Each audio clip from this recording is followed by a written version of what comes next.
बन्या कमुछि पानी कमुछि हेले बढ़ुछि दुर्दशा। अनेक अंचल एबे भी पानी रही। अनेक चाष जमी एबे भी पानी रही। चाष नष्ट होइछि, पनीपरिबा नष्ट होइछि, धान चाष नष्ट होइछि, अनेक घर भांगी, कच्चा घर मध्य भांगी जाइथिबा सूचना। एबे भी अनेक लोक पानी घेर रही। दुर्दशा एबे बढ़ी। भद्रक जिले में बैतरणी और सालंदी नदी में देखा देइथिबा बन्यारे सुधार आसुछि, हेले एबे भी तळमुंडरे किछि अंचल बुड़ी रही।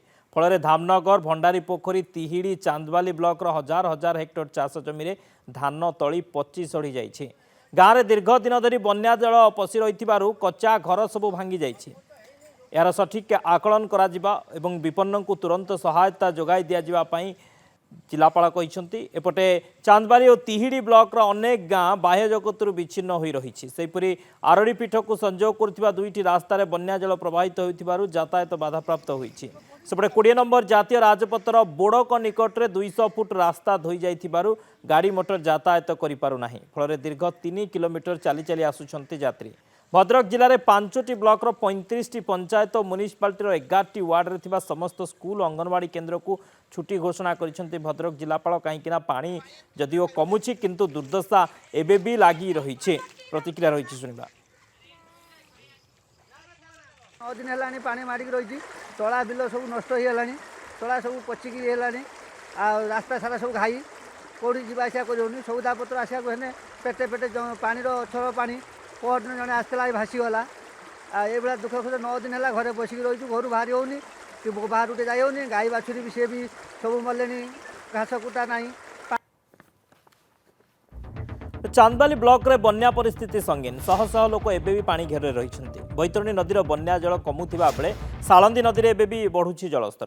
फल तलिया अंचल लोक माने आतंकित अवस्था अछंती। किछि स्थान में लोक मानक घरे पानी पशि जाइथिबारु स्कूल घरे आश्रय नेउछंती लोक माने। सबु स्थान में बन्या पीड़ितों पाखरे प्रशासन पहुंची पारुनथिबा मध्य अभियोग हेउछि। चांदबाली ब्लॉक आरड़ी, ओलग, सुंदरपुर, नांदपुर, माधवपुर, घटपुर, भूईवृत्ति, तेंतुलडीही, नालगुंडा, खेरंग आदि पंचायतर स्थिति संगीन होइथिबा बेले जलेश्वरपुर, मतो, जसीपुर, भाटपड़ा, महुलिया आदि पंचायतर चाष जमी रे पानी मारी जाइछि, जहाद्वारा कि हेक्टर हेक्टर चाष जमी बन्या पानी रे बुड़ी रही। सेपटे दशरथपुर बन्या स्थिति रे सामान्य सुधार आसिबा परे आरंभ होइछि बंध मरामती कार्य। जलसंपद विभाग पक्षरु एही कार्य आरंभ होइथिबा बेले कार्य संपूर्ण हेबा पई प्राय 5 रु 6 दिन लागिबो।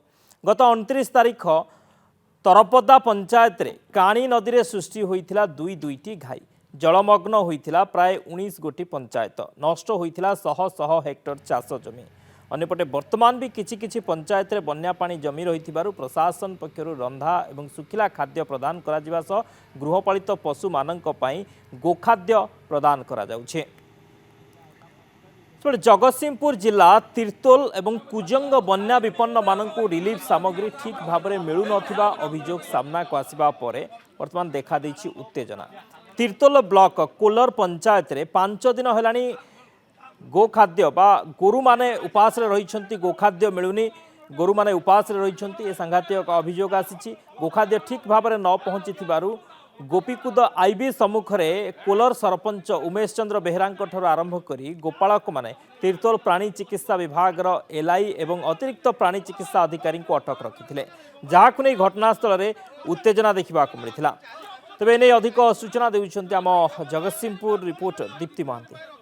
गोटे बड़ संगीन अभियोग आसी ओ संपद बर्तन उपास गोपाल रखिंट सब से चिंतार सीधा सड़क आसिक तीर्थल गोपियागत आईबी पाखे आसिक पहुंचती गोखाद्य दाना आसलानी कि ए बारंबार पचार सरपंच को कि आसी पचार पचारि बुझा जे आप गो माने खाद्य नापी कौन आमर 4-5 दिन है बना ये जिनस हूँ कौन आम खायापी जहाँ जमी कम्प्लेन कर जो गाई मैंने जो अच्छा 300-400 गाई से दाना रखिदेवार ना। 3 दिन गत 3 दिन तले आमर एमपी आसते कहले संध्या सुधा तुमको आम जोगे देवु माने किसी ना जोगाजोगी तो ना आम किसी दाना ना आम खाई बसलु आम हंडारू आसिक माने जबरदस्त गाई षंड आसिक पशिकी खाई लोक उपवास 400 लोक खाली उपवास टोटाली छोट छुआ कांद कौट बिस्कुट फिस्कुट आनी देछु खाया एपर्तन भी आम किसी खाइनु। दाना दाना किले नाखा आउ ना देखो आज्ञा 5 दिन है ବର୍ତ୍ତମାନ ଥରେ ଟିକେ ଆସିଛନ୍ତି, ଅଳ୍ପ କିଛି ଦେଇ ଯାଇଛନ୍ତି। ଆଜି ପର୍ଯ୍ୟନ୍ତ ଆମେ କାଲି ଭାଇ ଜଣେ ଆମର ଆସି ପଚାରିଲେ, କହିଲେ ସାରଙ୍କୁ ଟିକେ ଫୋନ କର, ନହେଲେ ମୁଁ କହିଲି ଆପଣ ଟିକେ ଦେଖନ୍ତୁ, ଆମକୁ ତ କେହି ଦେଖା ଦଉନାହାନ୍ତି କି ଆମେ ଜାଣିନୁ ନମ୍ବର, ଆଉ ତମେ ଟିକେ ଫୋନ କଲ। ସିଏ ସାର୍ ଫୋନ କଲେ, ଜଣେ ଅଫିସର କହୁଛନ୍ତି ତାଙ୍କୁ ତମେ ମନ୍ତ୍ରୀ କି ଫୋନ କରୁନା, ପ୍ରାଣୀ ସମ୍ପଦ ମନ୍ତ୍ରୀ କି ଫୋନ କର। ଆଜ୍ଞା ମନ୍ତ୍ରୀ ଯଦି ଫୋନ କରିବେ, ଇଏ ଯୋଉ ବାବୁ କହିଲେ ସିଏ କାହିଁ ରହିଛନ୍ତି, ସିଏ ଇସ୍ତଫା ଦିଅନ୍ତୁ, ରିଜାଇନ ଦେଇ ଦିଅନ୍ତୁ। ଯଦି ଗୋ ସମ୍ପଦକୁ ଖାଦ୍ୟ ନ ଦିଆ ପାରିବ ସେମାନଙ୍କୁ ଇସ୍ତଫା ଦିଆଯିବ ବୋଲି ଲୋକ ସାଧାରଣ ଦାବି କରିଛନ୍ତି। ଆକ୍ଚୁଆଲି ବାସିନ୍ଦା ଯେତିକି ଲୋକ ଆମ ଏଠି କୋଲର ପଞ୍ଚାୟତର ଗୋଟେ ୱାର୍ଡର କିଛି ଅଂଶ, ସମ୍ପୂର୍ଣ୍ଣ ବି ନୁହେଁ, ଜଳମଗ୍ନ ଅଛି। କଲେକ୍ଟର ପହଞ୍ଚୁଛନ୍ତି, ତହସିଲଦାର ସାର୍ ପହଞ୍ଚୁଛନ୍ତି, ବିଡିଓ ପହଞ୍ଚୁଛନ୍ତି, ସମସ୍ତଙ୍କ ସୁବିଧା। କେବଳ ପ୍ରାଣୀ ପଶୁ ଚିକିତ୍ସା ବିଭାଗ ବିଏସ୍ଏଫ ତାଙ୍କର କିଛି ଲେଖା ଏଠି ଦେଖା ଦର୍ଶନ କିଛି ନାହିଁ। ସାଧାରଣ ଲୋକଟି ଆସିଲେ ସରପଞ୍ଚ ଖୋଜୁଛି, ମୁଁ ଗୋଦାନା କାହିଁ 5 ଦିନରେ 400 ଗୋରୁ, ବୁଲା ସଣ୍ଡା ଆହୁରି 400-300 ବାହାରିବେ ଏଠି। ସେମାନଙ୍କ ପାଇଁ ଖାଦ୍ୟଟା କୁହାଗଲା, ହଁ ଆମେ ଦଉଛୁ, ହଁ ପଠଉଛୁ। ମୁଁ ତାଙ୍କୁ କାଲି ଫୋନ କଲି, ଭାଇ ମତେ କହିଲେ, ମୁଁ ବିବିଓଙ୍କୁ ଫୋନ କଲି, ବିବିଓ ମତେ କହୁଛନ୍ତି କଣ ନା ତମେ ମନ୍ତ୍ରୀ କି ଫୋନ କର। କହୁଛନ୍ତି ଦାନା ପହଞ୍ଚୁଛି ବୋଲି। ହଁ ସରକାର କହୁଛନ୍ତି ଦାନା ପହଞ୍ଚୁଛି ବୋଲି, କିନ୍ତୁ ଦାନା କେଉଁଟେ ଗଲା? ଆଇଦର ପ୍ରଶାସନିକ ହିସାବରେ ଯୋଉମାନେ ଦାୟିତ୍ୱରେ ଅଛନ୍ତି ସେମାନଙ୍କ ଅପାରଗତା। ଯଦି ଗଭର୍ଣ୍ଣମେଣ୍ଟ ଦଉଛି, ମନ୍ତ୍ରୀ କହୁଛନ୍ତି ହଁ ଦାନା ଆସିଛି, ତାର ଦାନା ଯାଉଛି କୁଆଡେ? କଣ କେତେ ଦାନା ଆସିଛି କଣ ହିସାବ ଦଉନାହାନ୍ତି? କିଛି ନାହିଁ, ଦେଖିଲେ ଶୁଣୁ ବି ନାହାନ୍ତି, ପଚାର ହଁ ଦଉଛୁ କାହିଁ ପଳଉଛନ୍ତି। ଆଜ୍ଞା ମୁଁ ପ୍ରାଣୀ ଜନ ନିରୀକ୍ଷକ ଭାବେ ଏଠି କାମ କରୁଛି। ମୁଁ ଏଠି ଟୀକା ଦଉଥିଲି, କିଛି ଲୋକ ଏଇ ଗୋପିଆକୁଦରେ ବନ୍ୟା ପାଇଁ କିଛି ଗାଈ ଗୋରୁଙ୍କୁ ଏଠି ରଖିଛନ୍ତି, ଆଣିକି ଉଚ୍ଚା ସ୍ଥାନରେ ତାଙ୍କୁ ଟୀକାକରଣ ଦିଆଯାଉଥିଲା। ମୋ ସାଙ୍ଗରେ ଆଉ ଜଣେ ଷ୍ଟାଫ ବି ଥିଲେ, ସେ ଯାଇଛନ୍ତି ଏବେ ଏଠି ଅନ୍ୟ ଗୋଟେ କେସରେ। ଆଉ କିଛି ଲୋକ ମତେ ଡାକିଲେ ଯେ ଡାକ ବଙ୍ଗଳା ପାଖରେ ଗୋଟେ ଗାଈଟେ ପଡିଯାଇଛି, ଉଠି ପାରୁନାହାନ୍ତି, ଟିକେ ଆସନ୍ତୁ।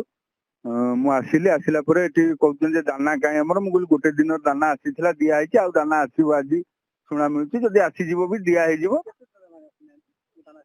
ଦାନା ଗୋଟେ ଦିନର ଆଜ୍ଞା ଟୋଟାଲି ଉପରେ ଦିଆ ହେଇଛି। ପାଣି ପଶିଲାଣି 4 ରୁ 5 ଦିନ ହବ, ଲୋକମାନେ ଆସିକି ଏଠି ଅଛନ୍ତି। ଆଉ ଲୋକମାନେ କହୁଛନ୍ତି ଯେ ଆମେ ରନ୍ଧା ଖାଦ୍ୟ ବି ଖାଇବୁନି, ଆମକୁ ଗାଈ ଦାନା ଦେଲେ ଆମେ ଖାଇଲେ ଆମ ପେଟ ପୁରିଯିବ, ଗାଈ ତ ଖାଇ ପାରୁନାହାନ୍ତି, ଦାନା ଦେଲେ ଯିବୁ। ମତେ ଏଇ ପ୍ରକାର ବସେଇ ଦେଇଛନ୍ତି, ଏଇଠି ଦାନା ଆସିଲେ ଯିବ। ଆଉ ଆମେ ଏଠି ସରକାରଙ୍କ ପାଖରେ ଅନୁରୋଧ କରିବୁ ଯେ ଯଥାଶୀଘ୍ର ଆସି ଗୋ ଖାଦ୍ୟ ପହଞ୍ଚୁ, କାରଣ ଲୋକ ଅଭିଯୋଗ କରୁଛନ୍ତି ଯେ 5 ଦିନ ହେଲା ଗୋ ଖାଦ୍ୟ ମିଳିପାରି ନାହିଁ।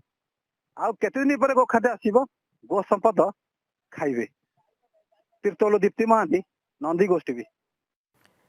ବାସୁଦେବପୁରରେ ଧୀରେ ଧୀରେ କମୁଛି ବନ୍ୟା ପାଣି। ବିଭିନ୍ନ ଅଞ୍ଚଳରେ ଜଳବନ୍ଦୀରେ ଅଛନ୍ତି ଶହ ଶହ ପରିବାର। ବନ୍ୟାର ତାଣ୍ଡବ ଜନଜୀବନକୁ ଅସ୍ତବ୍ୟସ୍ତ କରି ପକାଇଛି। ହଜାର ହଜାର ହେକ୍ଟର ଚାଷ ଜମି ଜଳମଗ୍ନ ହୋଇପଡ଼ିଥିବା ବେଳେ ଶହ ଶହ ପରିବାର ଜଳବନ୍ଦୀରେ ରହିଛି। ବାସୁଦେବପୁର ବ୍ଲକର ସୁଦର୍ଶନପୁର ପଞ୍ଚାୟତର ସୁଆଁ ଗ୍ରାମର ଦୁବନାଳୀରେ ବୁଡ଼ି ଜଣେ ଚାଷୀଙ୍କର ମୃତ୍ୟୁ ହୋଇଥିବା ମଧ୍ୟ ଅଭିଯୋଗ ହୋଇଛି।